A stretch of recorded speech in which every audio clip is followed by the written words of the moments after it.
Havoc men. You feel me? They got masks where the dude will put a mask on, right? With a little bit of makeup, and he'll walk out the door looking like a black man and go rob some shit. Now, then they turn around and they come to the neighborhood trying to sweep and pick up somebody who did some old wild shit. He might go in there and just start laying down old people, right?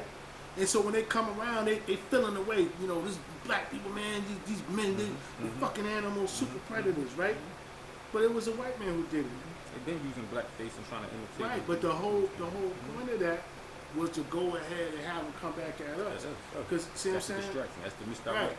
So my whole thing is, how do cats feel about it? Like, how do you feel about knowing that walking down the street, a blacked out minivan, 2 or 3 of them pull up on you and just throw you in the back of a minivan anytime? How do you feel about that? On a personal level, how I feel personally, like you said, you know, I'm not gonna get too deep into nothing like that. But just you go know, for it. I don't walk around with that type of worry or stress or burden. You know, I live my life every day to the fullest. I feel like as I should.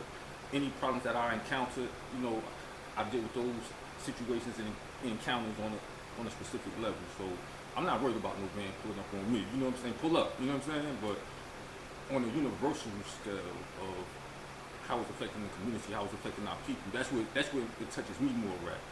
You know. So, but is that not the wrong mentality to have, knowing that this is happening? Like, it's happening, you know, it just happened at a higher rate than it has ever happened before. I'm talking about where they got it all over Al Jazeera, CNN, everything, Young Turks, Fox. Everybody sees these people just hopping up and snatching people up. You know what I'm saying? Is it something that you should be worried about? I mean, because before all this happened, before all the mass protests happened, we're here in North Carolina, right? Right here in North Carolina, there was over 100,000 Aboriginal people, African people, black people, whatever you want to call them, that just disappeared every year.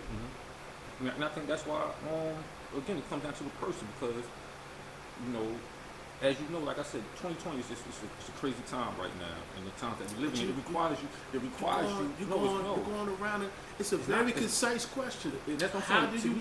To me, I'm not worried about it. That's what I'm saying. You want to pull up in a black van on me, bring 2, 3 of them. You know what I'm saying? But for me, it's not about me. It's about, like I said, my people, my brothers and sisters. So that's the so question. how I feel about it, I feel like people are supposed to be doing what they are doing. People are starting to arm themselves. They're starting to be prepared and you know, training themselves to handle these type of situations. Because I mean, that's the world we live in. So we have these rights to utilize these things and make it an even playing field. And that's how we got to do. Because like you said, it's not going to be no just, you know, smack me in the face and turn the other cheek.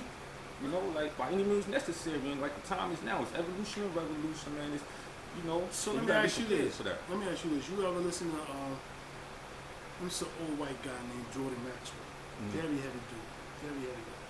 And he breaks down laws, right?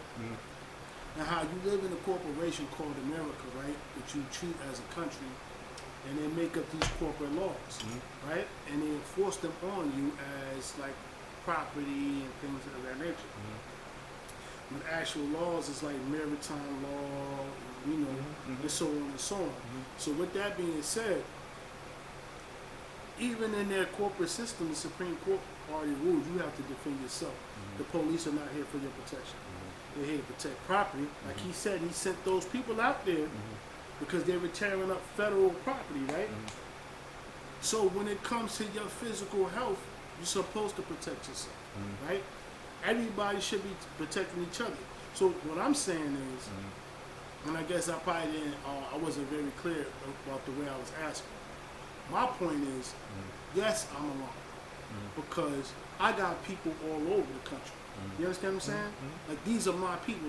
Those just, you know what I mean? I don't give a damn if we went to school together, we keep in contact, or that's my cousin living way in Oregon or whatever. But the point is, just because I'm of a physical presence, that you just ain't gonna run up on me like that, don't mean everybody else is. 2, I'm aware of my surroundings on a level that most people aren't. 3, it still bothers me if they do something to one of mine. Sure, and that's the part that's where it affects me at. Well, but that's what I'm saying. That's the first thought. It's not on no cocky shit. It just us. You know what I'm saying? we already got a daily fight and a daily struggle every day. You feel what I'm saying? So the fact that they throwing another monkey wrench in the in our daily lives, so to speak, yeah, it's alarming. You feel what I'm saying? Talk about like, okay, I got a son in college. One of your sons is going to college. So now he's further away from you. So you got to go farther to reach him if he needs you. You feel what I'm saying? This is where my mind's at. Well, not just so now it's not just them. So then we got other little cousins, little girl cousins, and you know, family who work here at these jobs that they call essential, and you have to be here and then. We're spread out. See, when we were children, everybody was real close to each other. It was maybe like 2-3 hour ride away to get to everybody else to, you know, help them and be down. Hop, skipping, and jump away. Yeah, ain't no hop, skipping, and jump away. You see that when it comes to weddings and funerals, how hard it is to get everybody together. Yeah. So it's divide and conquer. So low key chasing this American dream, everybody's kind of got divided, right? And it wasn't on no bad thing. It just spread us out. So now when you're spread out, it's hard to defend one another. You know what I mean? So this is why I'm like, yo, yeah, it's alarming. And then that's just one part. So these people plan 50 to 100 years in advance. So if that's the first part of what they're rolling out, what the fuck is the next part? So this is what I'm saying, like that. You know what I mean? Like, so this is where I'm at. Like, what are people thinking? What how are they feeling? You know what? I mean, now, like you said, you just kind of took it right there. Like you said, this is the first step, right? Like you said, they planning 50 years, 100 years to it kind of makes me go back to some of those, like you said, those sci-fi movies we used to watch and showing the future and how everything was just in mass chaos. I mean, that's really where it's headed. You see what I'm saying? Like, they really going to try to apply this martial law. It's really about to be new world order. It's not going to be policing just regular police uniforms walking the streets in about 10 years. You understand what I'm saying? Like, that's where I see. That's where I feel like. I mean, but that's what I'm saying. But see, that's what my point is.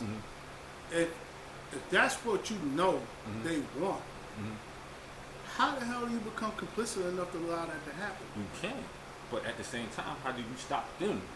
So it's not about their plan; it's about what your plan is, and like you said, how you combat that, or what you have planned. The only way to stop things like that is it's going to probably be another civil war.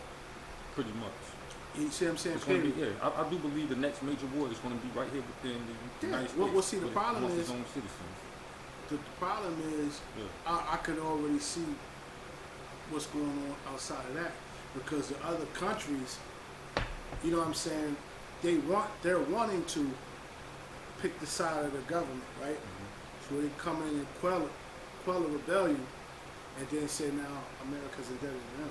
You see, America's a third world country right now, and most of y'all don't even know it. You see what I'm saying? They don't produce anything. The supply chains is all fucked up, and they're in debt to every fucking body. You see what I'm saying? The majority of the citizens that could really figure was like from other countries. I mean, look, majority of the what? The citizens now. No, yeah. Not. Okay. Most of the people in it, most of the people in this country are Latinos from Central and Latin America. From another country. And us. From another country. But no, we're not from no another country. We was born in this country, but it's not our. No, the whole planet's ours. That's why we call it Aboriginal. So remember, it was only a handful of people that got off them slave ships. So right here in North America, it was many of us in this wilderness called North America. So that we're not from another country. You feel what I'm saying? All this is our This is our shit, and we're becoming the most. You know what I'm saying? This is why this situation had to happen, because okay, you can snatch us up and steal our organs, right? You can imprison our youth so that they can't have kids to help cleanse the next generation, right? You can turn the woman against the man.